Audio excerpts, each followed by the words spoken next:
যেদিন আমার ব্লগ করার মন থাকে না সেদিন আমি কিভাবে কি করি সেগুলো তোমাদের সাথে আজকে শেয়ার করব। So hey everyone, welcome back to my channel.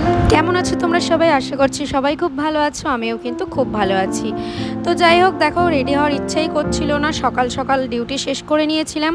শেষ করার পরে শাড়ি নিয়েও অনেক জ্বালায় পড়েছিলাম, কোনটা পরবো করে অবশেষে একটা শাড়ি নিয়ে চলে এসেছি। আর সেটা নিয়েও শিরো ডলাডলি করছে।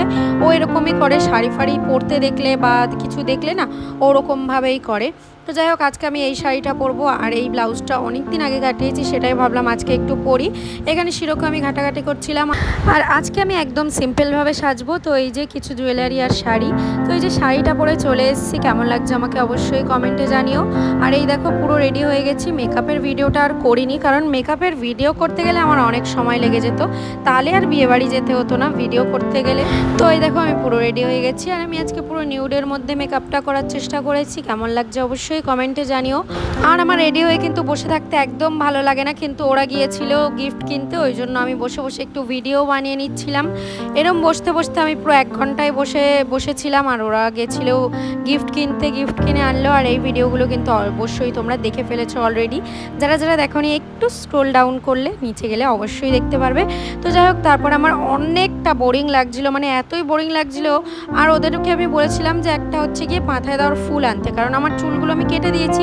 আগে আমার ফুল লাগতো না, আর ফুল দিলেও সুন্দর লাগতো খোপাটা, কিন্তু এখন ভাল লাগে না, কারণ হচ্ছে গিয়ে আমার চুল কাটা তো আর চুল বেরিয়ে যায়, ওই জন্য। তারপরে আমি হচ্ছে গিয়ে বলার পরে অবশেষে এনেছে উনি। তারপরে আনার পরে আমি এখানে রেডি হয়ে নিলাম। আর শিরো এখানে বুঝতে পারছিল যে আমি যাব, তো আমি ওকে একটু আদর করে বোঝাচ্ছিলাম। দেখো বোঝাচ্ছি, ও বুঝছে যে কি বলছি।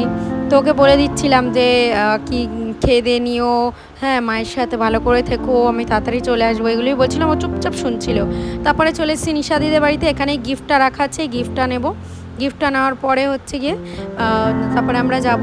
আর আমি হচ্ছে গিয়ে কীভাবে কি ভিডিও, যেদিন বললাম না যেদিন ভিডিও করার মন থাকে না সেদিন কিচ্ছুই ঠিকঠাক হয় না, মানে একটা সোজা করে একটা কাট করে যেভাবে পেরেছি ভিডিও করেছি। আর এখানে আমরা চলে এসেছি। এই দেখো বিয়েবাড়ি এসেই আগে আমরা পুরো গ্রুপটা মিলে গিফটটা দিয়ে আর ছবি তুলে নিয়েছি। তারপর আমরা বললাম কি আমরা মেয়েরা একটু ছবি তুলি। তো যাই হোক, মেয়েরা ছবি তুললাম, একটু ভিডিও করলাম। আর এই দেখো আমরা সবাই এখানে দাঁড়িয়ে আছি।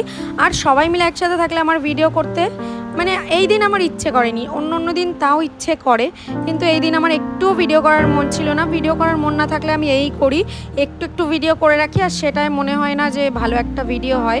তো যাই হোক, তোমরা কে এরকম করো অবশ্যই জানিও। তো অনেক জায়গায় গেলে না ইচ্ছে করে না নিজেরই ভিডিও করতে, সেরকমটাই আমার আজকে হয়েছিল। অতটা ভালো লাগছিল না। আর এখানে একটা ছবি তুলছিলাম। দেখো ছবিটা এরা বলছিল যে ভালো আসছে না, কালো আসছে। তো যাই হোক, এই তো বসে বসে আমরা মজা করছিলাম। আর এই যে সবাই শুধু ছবি ভিডিও এই করতেই আমাদের দিনটা কেটে গেল।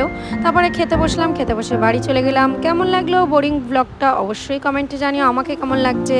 টাটা।